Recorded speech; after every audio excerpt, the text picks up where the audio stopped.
Welcome to SVG-TV News for Wednesday, January 3rd, 2024. I'm Triska Campbell with the details. A 90-day gun amnesty will be granted to citizens, forcing Vincent and the Grenadines to hand over all illegal firearms and ammunition starting on March 1st, 2024. The announcement was made at a news conference today by Acting Commissioner of Police Enville Williams. Where we are asking persons in possession of illicit firearms and ammunition to turn them into the police without being prosecuted for them. Later on this week or the next week, we intend to commence a period of consultation throughout St. Vincent and the Grenadines to bring the members of the public up to speed as to how the amnesty will take shape and what are the measures to be employed in this amnesty and how the whole amnesty program will be rolled out. Williams urged persons in possession of illegal guns and ammunition to use the gun amnesty period to surrender them, which he said would help to make the country safer. Notwithstanding that period, we citizens who have in their possession firearms, illicit firearms, even now, continue to work with the police to turn them in, and that is evident by in the year under review 23, we've had 6 illicit firearms and 33 rounds of ammunition handed in by persons who had them in their possession, and we are urging Vincentians who might have these, even if the formal amnesty period have not yet commenced, to contact your local police station, contact a police officer, contact somebody who you have trust in to reach out to the police to turn in these firearms. And we are giving the assurance that you will not be prosecuted for handing over these firearms to the police. We really want our society, our communities, our streets to be safe for you, your children, and your children's children and your neighbors. Commissioner Williams and Assistant Commissioner of Police responsible for crime, Trevor Bailey, used the opportunity to reassure persons that once they are handed over during the gun amnesty period, no one will be charged. On the matter of it does not matter the type of gun or the incident the guns were involved in.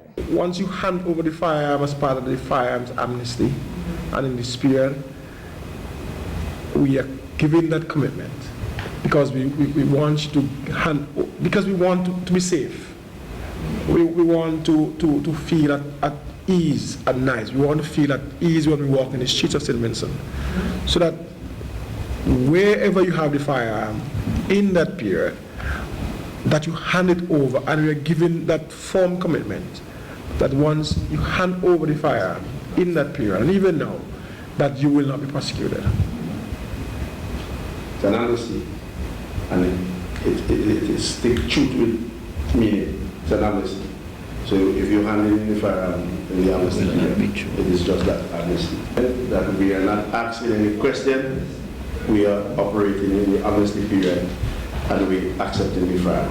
Of course, if there is an active investigation and there is other evidence, we will pursue other evidence. But in relation to the firearm, we are operating under amnesty period. As part of its efforts to get illegal, illicit firearms and ammunition out of the hands of criminals, the Royal St. Vincent and the Grenadines Police Force, SVG-PF, through Operation Taking Illegal Firearms Off the Streets, Tios, has seized a total of 37 illegal firearms and a quantity of ammunition during 2023. The firearms include 12 9mm, 1 6mm, a 438, 422, 425, 240, 143, 3 shotguns, 3 homemade shotguns, 1 AR-15, 1 Darko pistol. Commissioner of Police Enville Williams and Assistant Commissioner of Police responsible for Operation Christopher Benjamin said the operation taking illegal firearms off the streets, or Tios, will continue in 2024. We continue to make efforts within our streets of the influx of illicit firearms and ammunition. During the year 23, Operation Tios would have netted 29 illicit firearms and 290 rounds of ammunition. The operation will continue in 24. Also, with the necessary resources, equipment, and what the Commissioner mentioned in regards to the gun amnesty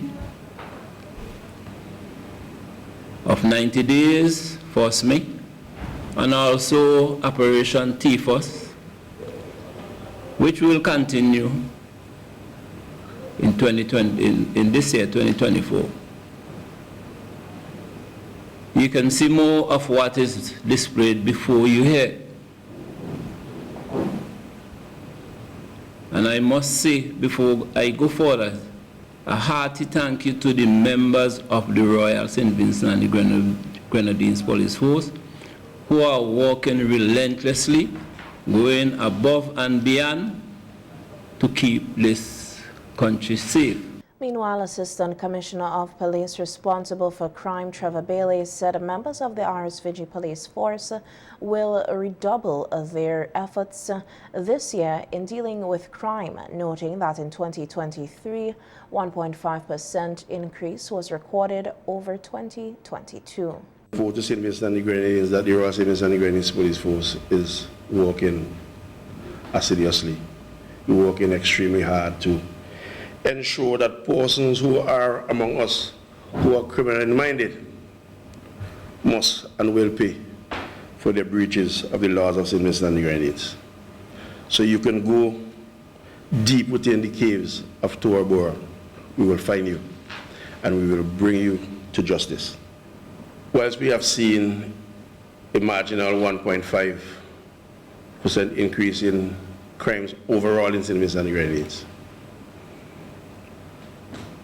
my organization is redoubling its effort to address the homicide rate in St. Vincent and the Grenadines. In 2024, we are hopeful, we await several results that are pending in the various labs overseas that where we have sent off exhibits either for forensic or ballistic analysis. We eagerly await those. Commissioner of Police Enville Williams said the crimes include pretty larceny, burglary, and the record 55 homicides last year. In that period, a record number of homicides and murders,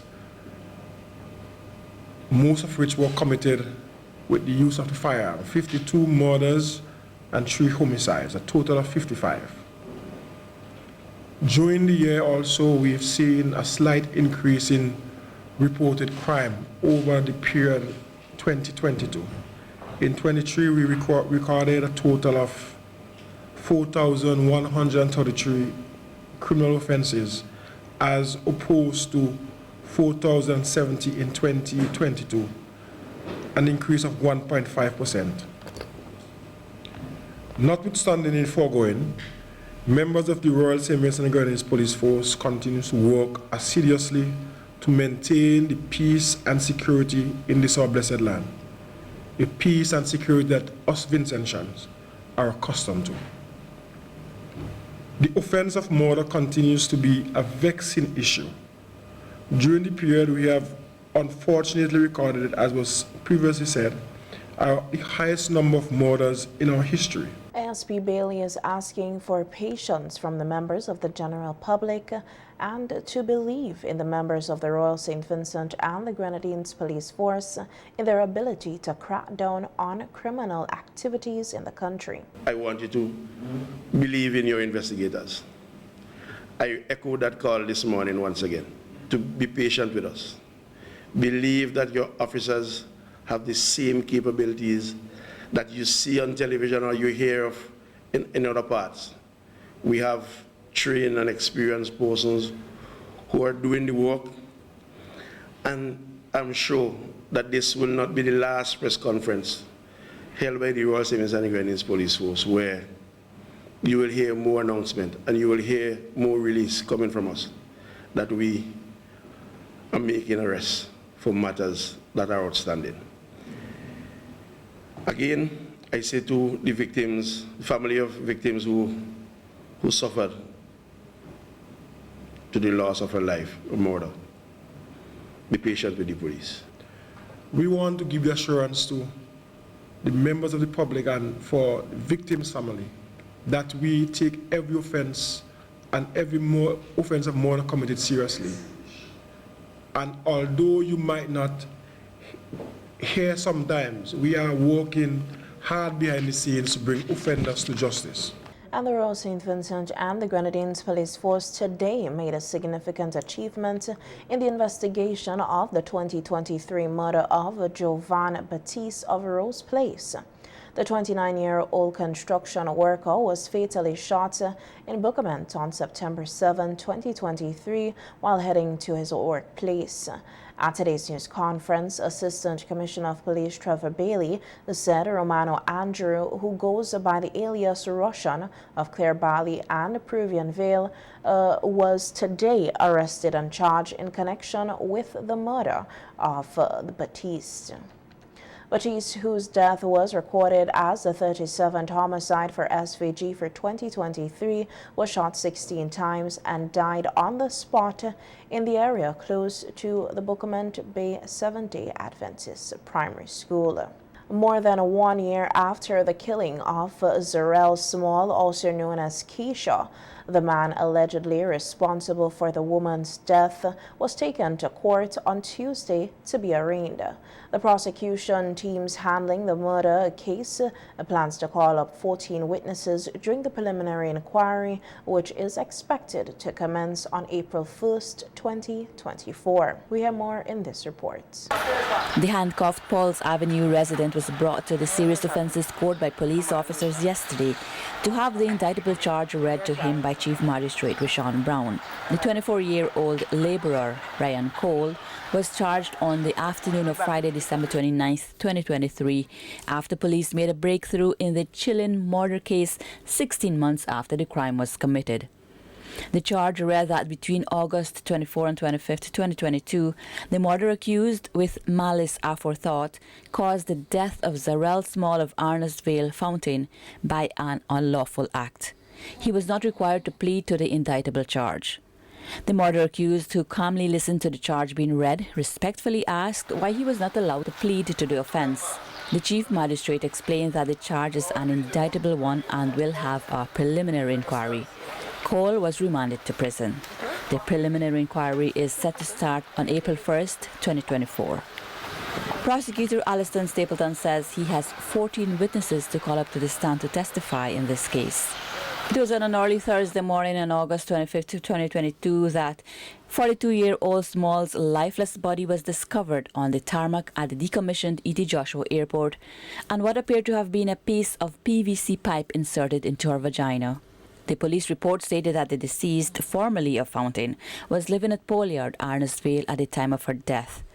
Police officers from the crime scene unit who processed the scene on that tragic day met the deceased lying on her back in an area where containers and trailers were being stored. She was pronounced dead at the scene.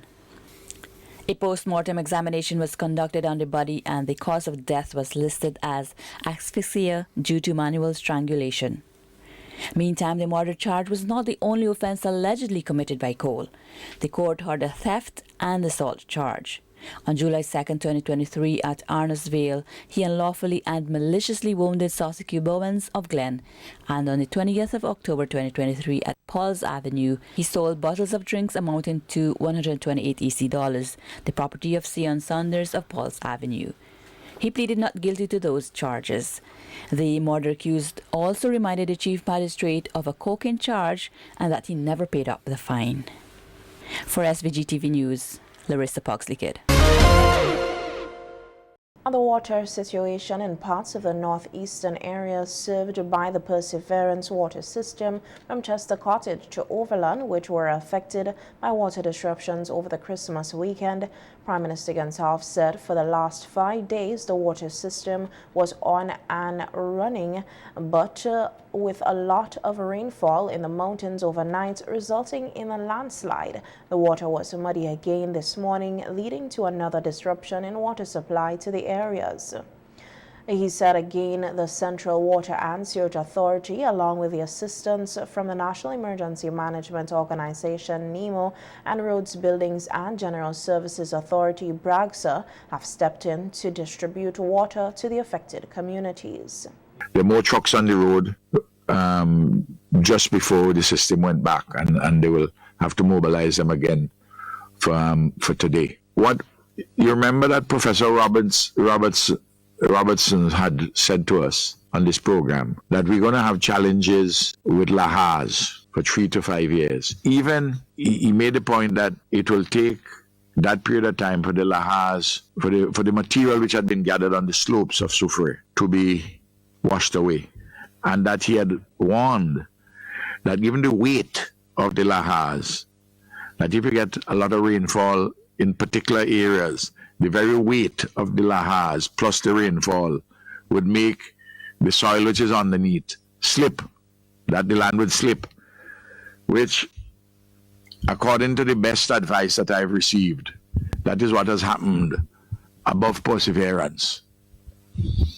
I want to say that those systems, Perseverance, Perseverance, Sandy Bay, Oya, and Fancy, we have a program which we had money which we had borrowed from the World Bank to strengthen those systems in a number of different ways.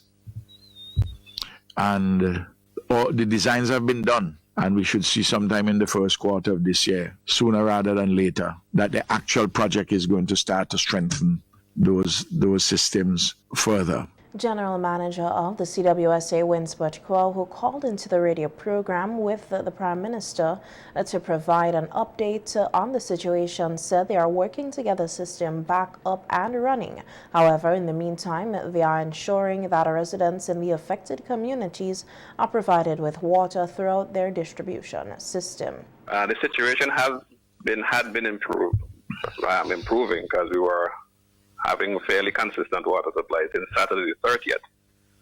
So that's roughly 5 days. And so this morning we had to close the system again. So we'll be in the community distributing water. If by chance you're having a challenge or maybe you got missed, you're not home, you can please call us. Call our offices at 456-2946 or the Georgetown office directly at 458-6648. So that we can make sure that you are served.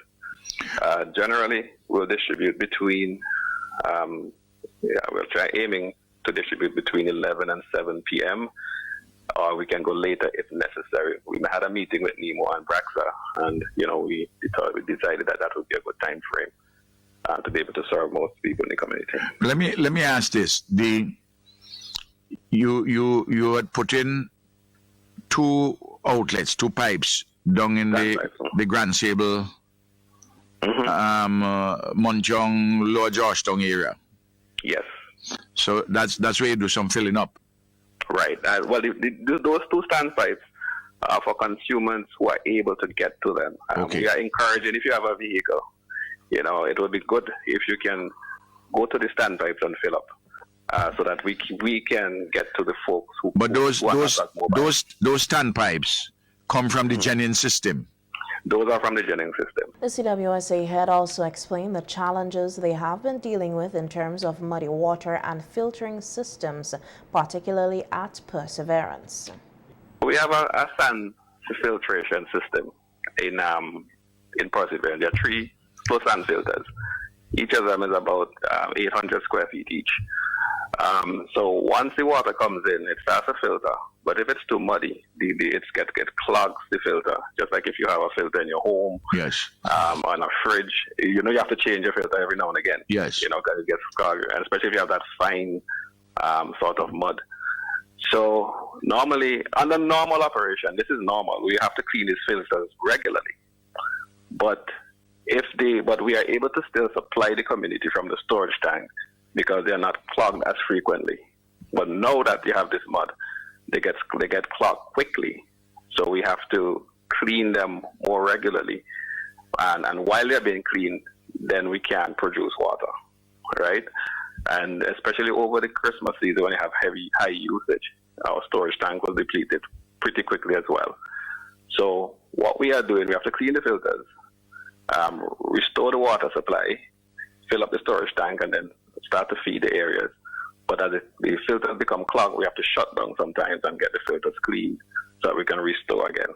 So that has been the sort of operation adjustments that we have to make. If you're extracting water from a river, you should boil it because, you know, as we treat water, we add a disinfectant to it, chlorine. So that will not be there if you're just extracting it from the river. So you should boil it. You should boil it. Okay, then I just want to make the health point. Quo also provided an update on the status of the projects to strengthen the water system from Perseverance up to Fancy in the north, a project costing some 1.5 million EC dollars. What we want to do, we have to improve the treatment, especially the pre-treatment on these systems. As you mentioned, we are expecting to have possibly high turbidity because of the status of the slopes, the surface slopes where the systems are getting, where we're extracting the water from. High turbidity mean plenty muddy water? Plenty muddy, yeah. All right. Higher mud than usual in the water. Before that, our raw water is pretty good, pretty high quality because there was some filtration because of the vegetation cover in the mountains, but because of sulfur, as you said, the slopes have been exposed, so we are getting higher turbidity, higher mud, higher silt levels in our water system. So we have to mitigate against that. Now, we are improving the treatment on the Fancy system. We're actually installing a well at Overland to serve Sandy Bay and Oya. So that will make it a little bit more resilient, less susceptible to silt in the water because you're extracting from the ground and there will be some filtration, natural filtration there. That's the underground supply? The underground supply. Yes. But of course, you know, once you start to pump, because we have to pump the water from a well into a storage tank and feed the community, there will be higher electrical inputs. So we are looking to use solar to power the pump. In any case, we have to assure the people up there that there's no additional rates. We will just absorb that across the whole country. Right. So we will look at the best economic structure, yes, to be able to ensure that the water remains affordable. And on the Perseverance system, like that system is about 30 years old, and before there was like the water quality was very exceptional. But now we have to put in a pre-treatment system, a sedimentation tank. That's a tank to allow the water to settle before it goes into the filters. And we may have to start dosing with a chemical that will allow the mud or the silt to join together so that we can skim it off the top. It's called coagulation. Yes. So we're going to do some chemical dosing. It's a common treatment in water supply system. It's just that in St. Vincent, it has not been something that was required. That process is not dangerous to health? No. The project to strengthen water systems is being carried out at a cost of 15 million EC dollars. The CWSA head said they are also increasing water storage capacity in some areas. He said the design for all the systems is to be upgraded under the project, supported by the government, has been completed with some reviewing taking place, and they are hoping to go out to tender for contractors by the first quarter of this year, with physical work expected to commence before the end of the year. The project is expected to be completed within a year or 18 months. On the issue of adjustments to the minimum wage, the Prime Minister said they had a 4-hour-long discussion on the draft of wages regulations for 2023, noting that this is the 4th time his government will be increasing minimum wages since coming to office in 2001, with the last being in 2017. Prime Minister Gansaf said they are looking at certain categories of workers to have a 20% increase in the minimum wage, which were set in 2017, and for call center workers at 15%. The Prime Minister said when he read the regulations carefully, the Council had said they hoped that when the adjustments are made, that no one will get less than $50 a day. However, when they did the 20% increase, some people were still falling below that, which the Council will have to go back to the drawing board on. So I said, but if that is what you're recommending, let us have something which you think is reasonable. Don't just put 20%. The number is higher than that to carry you to a particular point. You do it. This is minimum, and to make adjustments for those which are, because there are different categories of workers which have different levels of minimum wages. So I think we're going to see a fairly a reasonable jump. Some employers, particularly some people who employ domestics, some people who employ some people in the stores, in the retail distribution stores, some of them are going to say, some people who work at lawyers' office and doctors and other people and so on, they and cleaners and also, some people are going to say that the increases which we are proposing, they're not yet final. Some are going to say that they're too high. But, Colville, the truth is this. We have to take a strong line on equity,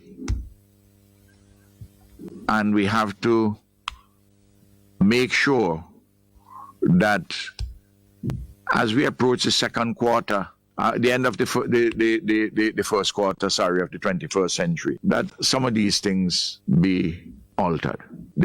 I'm talking here now minimum, but if you set higher minimum wages, it means that it will push the real wages above the minimum, but some of the minimum just too small, and even 20% increase after 2017. In many cases, just not enough. According to the Prime Minister, some of the hours which some domestics are asked to work are completely unreasonable to the worker. And if you can only afford somebody for 3 days, have a daily rate. I will put the daily rate at a reasonable level. You see what I mean, Colville? Because nowadays, a lot of people who are in domestics, overwhelmingly they have washing machine and dryer, and if not dryer, certainly a washing machine, and you need the domestic helper to help you clean the house and all the rest of it, and to iron. But if it's 3 days a week you could afford, or 2 days, so Mary Jones, a domestic worker, can work with Colville for 3 days and work with Ralph for 2 days. Yeah. Yes. If that is all Ralph or Colville could, and we walk around that, and they have certain hours, and if you want them to be on the number of hours which regular people work, you pay them additional for the hours, which is what happens in modern sophisticated societies. I personally don't see why the household of a middle or upper class person, using those categories broadly, should be subsidized by poor domestic workers. Because you have them working longer, it means that they can't go and help to take care of their families. Huh? And look especially at their young daughters, and particularly their young boys. You have somebody working by you every day for 10 hours. Brethren, I mean, what time they have to spend with the children? Huh?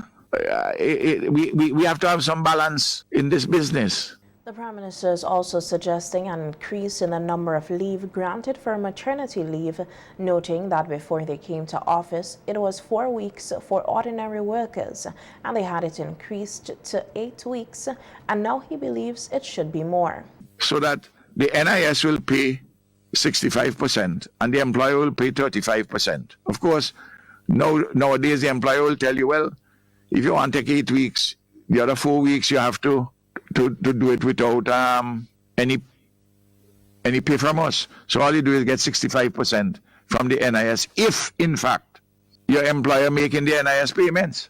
I come back to that question. No, we have to change these things. We have made some changes for the better, many changes in these regulations for the better. But we have to do better than what we have done. This is why I talk about fresh hope, you know. You made progress. You have to do even more. Colville? Yes. And I'm prepared to defend the improvements in the working conditions and the increase in the minimum wages. Of course, I come back to it. A minimum wage is not what the government is saying that is the wage that you must get. It is saying that it is the wage below which you must not be paid. But if you have somebody who is a good worker, why would you just want to pay them bare minimum wage? Why would you want to do that? You'll pay them above the minimum. So the minimum would also help to push up the real wages. Of course, there are some people who you wouldn't get them to work for the minimum wage. Because I tell you, well, that is the minimum, but that's I ain't accepting that. And then the market will decide how much they get in. But we have to protect persons. There are too many persons, by the way, including in the government, some casual workers.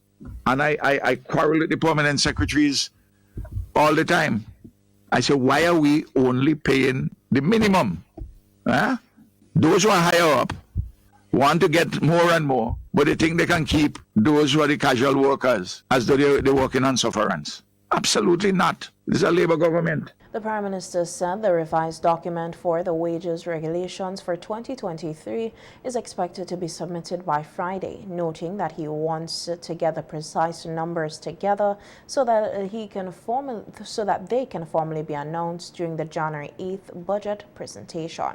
Health psychologist Dr. Giselle Miller is advocating for continuous growth, peace, and joy for 2024 in St. Vincent and the Grenadines. In a telephone interview with SVG-TV News, Dr. Miller said for the new year, persons should invest more in their own personal development and invest time and effort in setting realistic goals. I believe that once you have a life, that you should strive always to make sure that you are growing and you're moving from one stage, one level to the next. And as we will all desire more peace, more love, more joy, more moments of laughter as opposed to sadness, and to be able to be in a space where you feel balanced and centered, that you are at a point where you're fulfilling the purpose for which you have been created. You have to work diligently, and that's why we always encourage persons to set smart goals, things that are measurable, realistic, achievable, and even as you set a goal, break down the steps in terms of how you're going to go about achieving them.